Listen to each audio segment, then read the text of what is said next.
আসসালামু আলাইকুম। আলহামদুলিল্লাহ, দেখতে দেখতে আমাদের সাদা গাভীটাও একটা ষাঁড় বাছুর দিয়েছে। গত ৩ দিন আগে আমাদের একটা গাভী বাচ্চা দিয়েছিল, সেটার একটা ভিডিও আমি আপনাদের সামনে উপস্থাপন করেছিলাম। আলহামদুলিল্লাহ, ওই একই দিনে আমাদের এই গাভীটাও বাচ্চা দিয়েছে ১ ঘন্টা পরে। এটা খুবই ইন্টারেস্টিং একটা ব্যাপার ছিল যে একই দিনে দুইটা গাভী একসাথে বাচ্চা দেওয়া, একসাথেই প্রায় বলা যায়, কারণ ১ ঘন্টা আগে এবং ১ ঘন্টা পরে দুইটা গাভী বাচ্চা দেয়। ওই দেশি গাভীটা বাচ্চা দেওয়ার পর ওর সমস্ত কার্যক্রম শেষ করে আমরা রেস্ট নিচ্ছিলাম, তার কিছুক্ষণ পরেই আমরা খেয়াল করলাম যে আমাদের এই সাদা গাভীটাও হয়তো বাচ্চা দিতে পারে বা দিবে এখনই। এই গাভীটা ডেলিভারি করানোর সময় আমাদেরকে অনেক কষ্ট করতে হয়েছে, কারণ এটা যেহেতু ফ্রিজিয়ান গাভী, এর বাছুরটাও অনেক বড় হয়েছে, যে কারণে এটাকে টেনে বের করতে অনেক কষ্ট করতে হয়েছে আমাদেরকে। নর্মালি বাছুরটা বড় হলে ডেলিভারি করতে একটু সমস্যা হয় বা একটু কষ্ট হয়, এর পাশাপাশি যদি বড় হয় বেশি তাহলে হচ্ছে যে গাভী অনেকটা শুকিয়ে যায় বা ক্যালসিয়ামের অনেক ঘাটতি দেখা দেয়। তো যাই হোক, আলহামদুলিল্লাহ, অনেক কষ্টে হলেও খুব সুন্দরভাবে আমরা বাছুরটাকে ডেলিভারি করিয়েছি। বাছুর ডেলিভারি হওয়ার পর আমরা যে কাজটা প্রথমে করে থাকি সেটা হচ্ছে বাছুরটাকে সুন্দর করে এনে ওর মায়ের মুখের সামনে দিয়ে দেই। ওর মা ওকে চেটে তারপর ওর গায়ের যে লালাগুলি থাকে এই লালাগুলি পরিষ্কার করে ফেলে এবং এটাকে শুকিয়ে ফেলে।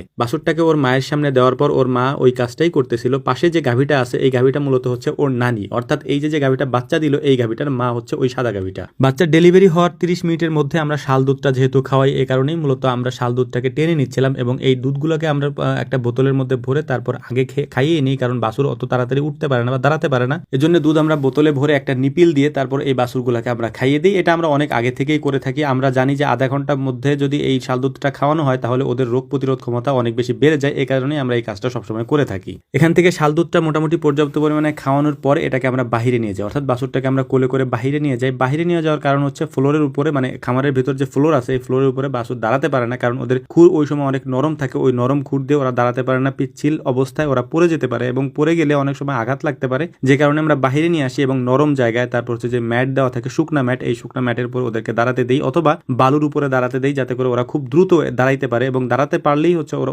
ওদের মায়ের ওলানে গিয়ে ওরা দুধটা খেতে পারবে। আগে যে গাভীটা বাচ্চা দিয়েছে ওইটা দেশি গাভী, ওই দেশি গাভীটাতে তেমন কোনো সমস্যা হবে না, এটা আমরা আগেই জানতাম আলহামদুলিল্লাহ। কিন্তু এই গাভীটাতে সমস্যা হতে পারে, কারণ যেহেতু এই গাভীটা বেশি দুধের গাভী, আর এই বেশি দুধের গাভীর মেন যে সমস্যাটা হয় বাচ্চা দেওয়ার পরে সেটা হচ্ছে ওলান ফুলে যাওয়া বা ম্যাস্টাইটিস যে সমস্যাটা, সেই সমস্যাটা হয় অনেক সময়। তো এই গাভীটারও বাচ্চা দেওয়ার 2 দিন পরে এই সমস্যাটা দেখা দেয়, অর্থাৎ বাচ্চা দেওয়ার পর থেকেই মোটামুটি এই সমস্যাটা থাকে, কিন্তু বাচ্চা দেওয়ার 2 দিন পর এই সমস্যাটা বেশি আকারে দেখা দেয়। তো আমরা যে চিকিৎসাটা সবসময় দিয়ে থাকি সেটাই আমরা দেওয়ার চেষ্টা করবো ইনশাআল্লাহ। প্রথমে আমরা বাছুরটাকে দুধ খাইয়ে নিব এবং বাছুরটাকে পর্যাপ্ত পরিমাণে দুধ খাওয়ানোর পরে আমরা ওলান থেকে যে দুধটা আছে সেই দুধটাকে বের করে নেব, অর্থাৎ আমরা ওলানের দুধ দহন করে নেব। সমস্ত দুধ দহন করা হয়ে যাওয়ার পর আমরা ওলানে বরফ ডলে দেব বেশ কিছুক্ষণ পর্যন্ত, প্রায় 10 মিনিটের মতো বরফ দিয়ে ডলবো। বরফ দিয়ে ডলার পরে আমরা ওই জায়গাটাকে সুন্দর করে শুকনা কাপড় দিয়ে মুছে দেব। মুছে দেওয়ার পর কর্পূর এবং সরিষার তেল দিয়ে মিক্সড করে ঘন করে তারপর ওলানের মধ্যে আমরা জোরে মালিশ করে দেব। এটা মালিশ বলে না, জোরে জোরে টিপতে হয়,